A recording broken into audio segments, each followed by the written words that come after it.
Hello, everyone. Welcome to Betting Sports Better. I'm your host, the Sports Boss. It's good to be back in the studio. As you've seen the last few weeks, we filmed at different locations, multiple hotels, actually wherever we could find a place to set up. The studio had a little bit of damage to it.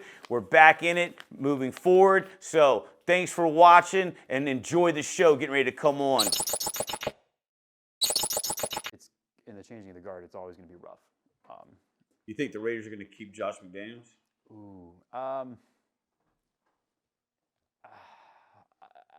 I hate to be cliche, but it's going to be a 50-50. I could see it happening because you haven't had all of your weapons on the field at the same time. You haven't had your big big five trio. Right. But I don't know. I personally, a bunch of Raider fans around my circles, they want him gone. They just want him gone. Yeah, I have to believe that a lot of this being up 16-17 with really stout teams and giving it up, play calling changes at halftime. You can't lose 4 games when you had to lead at 17. I think the most damning thing is losing to a former ESPN analyst in Jeff Saturday. No disrespect to Jeff Saturday. I like the guy a lot. Quality individual, but... And then the week prior, he said Josh McDaniels was garbage and then got the matchup and beat him. That was pretty unreal. And then losing to Baker Mayfield with 2 days of looking at a playbook. I was really surprised the way the Giants came out. Yeah. I had to lean on Washington, and of course that game was kind of skeptical with some of the calls. Yeah, no, the Giants have woken up and be like, hey, we're in this fight. Washington, I thought was going to take it, but they're just kind of 2 teams that have really hit their limitations. They've hit their ceilings, and just whose ceiling is higher and whose floor is lower. I would say that was probably definitely the craziest call by a referee. Oh my God! Given the nod that the receiver was not offsides, receiver given double thumbs up to reinsure the fact. Everything was a green light. The play was called. Running back up the middle, touchdown. There's going to be some off-season training sessions with these refs. Be like, hi, this is what has to happen. This is how you have to check with your receivers. This is how we have to call the plays. This is how we have to manage the review booths. There's so much inconsistency. I'm still picking my jaw from this past week, let alone how the games went, but the refs had just as much to contribute to that. Are we recording? Yeah. Oh, nice. Cool. Welcome to Betting Sports Better. You're live with us right now. I heard that they're going to take some of the ex-military and start a program for veterans going into the portal of the referees and training them for the ones that would like a shot and opening up the pool of talent for the referees. I think that's a good move. I think it's a fantastic move. I mean, referees need to be scouted just as much because we've seen these referees who've been around the league for 10, 15, 20 years, but still making the same garbage calls. Let's see who else is out there. I'm sure we get different perspectives and different opinions, and how they interpret the plays is much needed. So being a big Detroit Lions fan, as I know you are, Zach, what are your concerns moving forward? Are you going to the playoffs or are you not? So high hopes, we're going to the playoffs. Everything's trending well. As we've seen in the past, teams who get very hot this time of the year, post-mid-break, going on to the playoffs, they get hot, they get healthy, they're great. My concerns and limitations is, one, this is still very much a young team. We've got a first-time head coach in Dan Campbell, aside from his interim days in Miami. But this team it's young, and they're young and they're hungry, and that's the best possible combination you want to be. But the biggest weakness this team has right now is experience.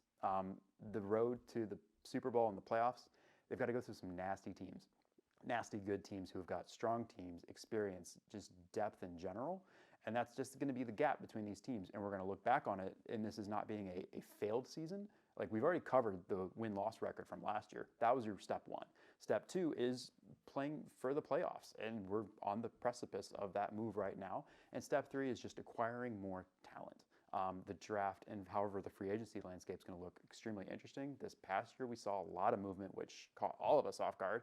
And I think we're going to see some surprise players make some switches to teams we would have never normally considered. So lumping all of those teams who are in the similar bubble with the Lions, the Raiders, the Dolphins, the 49ers, and just teams of that caliber, there's going to be a lot of interesting movement, but I think it's going to be just absolutely exciting. And I'm still picking my jaw off the floor from last week and heading into this postseason push. Yeah, I think if Detroit makes the playoffs, it will be one of the top 3 scary teams to play. Absolutely. The steam that's behind them right now, getting over that hurdle, making the playoffs will be huge. The momentum for that team, it'll be astronomical. Another team right now, Cincinnati, similar to last year. Very good. Their numbers are matching up. They're catching steam at the right time. The Super Bowl picks, I'm going to go over those. from week one of our show, Betting Sports Better, till now.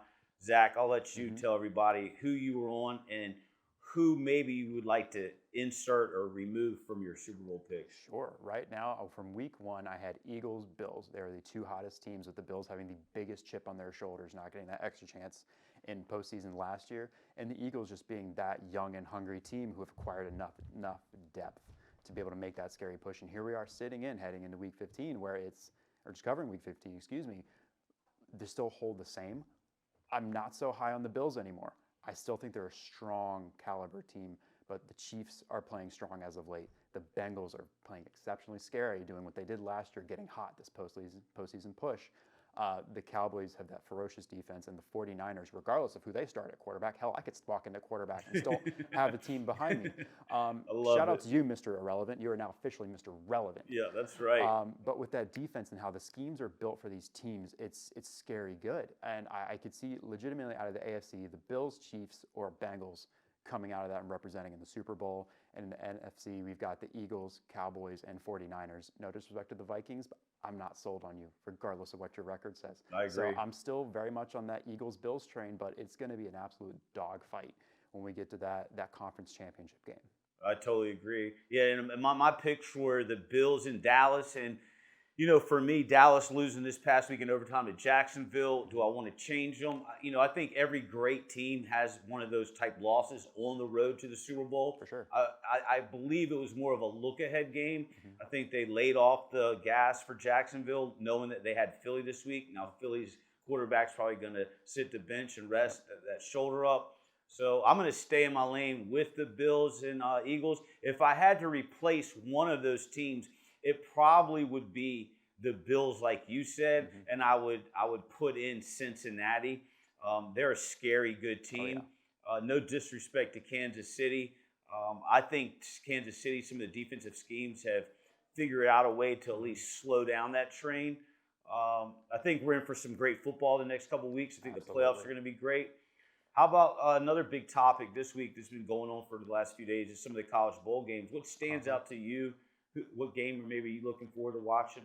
Sure. Well, what stands out to me is that we've seen a lot of teams who never get the national highlight get their chance to be carved out for prime time. Kudos to those programs for staying strong through amidst the ups and downs of the college football season, and especially the college transfer portal.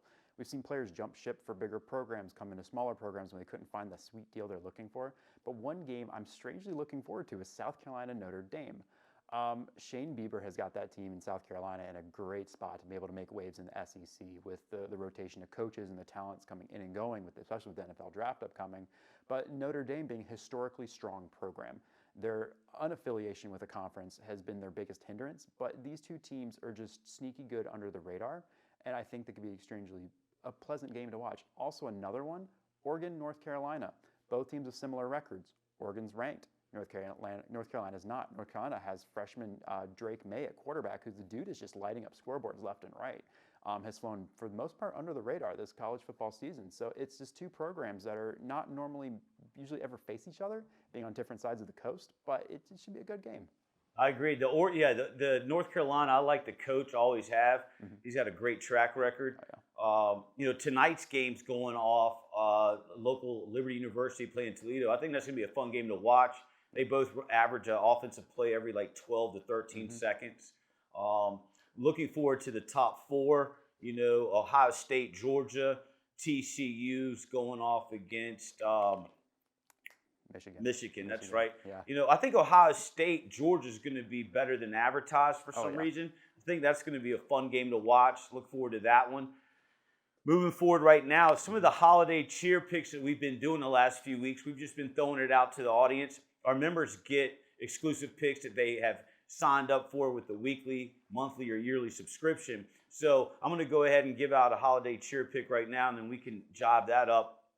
Kansas City is playing Seattle at home. Yep. Kansas City is given 9.5. Taking Seattle with the 9.5 is something that I'm giving out for the holiday cheer picks right now. What's your take on that game, Zach? My take is that Patrick Mahomes should feast on this defense. The Seattle defense has been strong throughout the good first half, later back half of the season, but this defense, the bottom's just fallen through. The run defense can't stop anybody. I could hit some of those gaps if you really put me in the game. And the pass defense, with the exception of Tariq Woolen, who, the dude's an athletic freak of nature. Kudos to you for being one of my dark horse picks for Defensive Rookie of the Year. But the defense is just, the bottom's fallen out, and Patrick Mahomes should be able to sit back comfortably and tear apart that defense. Gotcha. What's your take on the Dallas-Philly matchup with Philly starting quarterback maybe taking the bench? Yep. Jalen Hurts taking a bench with his sprained shoulder should be very much on the radar. But however, his backup is Gardner Minshew, who was most recently Minshew Mania down in Jacksonville. Dude's got the handlebar mustache. He's got the mullet. He's just got the cult following behind him. But however, he is 26 years old. He has starting NFL experience and leading a team, very much so, to where he can utilize this offense and play to the strengths. Maybe not so much RPOs, but A.J. Brown's a legit number one receiver. He's got a couple other Batman and Robins out there with Devontae Smith and Kez Watkins, but the Dallas defense is just as much as advertised. Dak Prescott, he's faced some interception issues as of late, with 11 over his past 8 games. So it should be an interesting matchup to watch. We got 2 high-caliber teams just going head-to-head, and they're going to just smash each other. Nice. I would talk about early Christmas gifts, and when we talk about early Christmas gifts, we got to mention the Las Vegas Raiders. Yep. New England Patriots game. The game was tied. There's 8 seconds on the clock. Taking a knee puts the game into overtime. Mm-hmm. For some reason, the Patriots player thought it would be good to pitch it back. Mm-hmm. That player thought it would be good to pass it to Chandler Jones so he could run it into the end zone and take the win with no time on the clock. Yep. Did you see the game? I know you've heard about it. Saw the highlights. I had a friend reach out to me very quickly and just saying, "Did you see that?" And I was like, "What the hell are you talking about?" And they sent me the link to the highlight, and I'm looking at this, and I was like, "What were you thinking?" I know Bill Belichick had been fuming on that sideline, but my lasting image is Chandler Jones catching the football and then stiff-arming Mac Jones like a basketball into the ground, rumbling his way to a touchdown for the Raiders. I know that's a cathartic experience for Chandler Jones, most recently being a featured Patriots player, now with Las Vegas, and it's just one of those crazy things, just another little section of this weekend that's maybe picking my jaw up off the ground. And last but not least, for me anyway, and then I'll let you say anything before we wrap it up, is Saturday's game.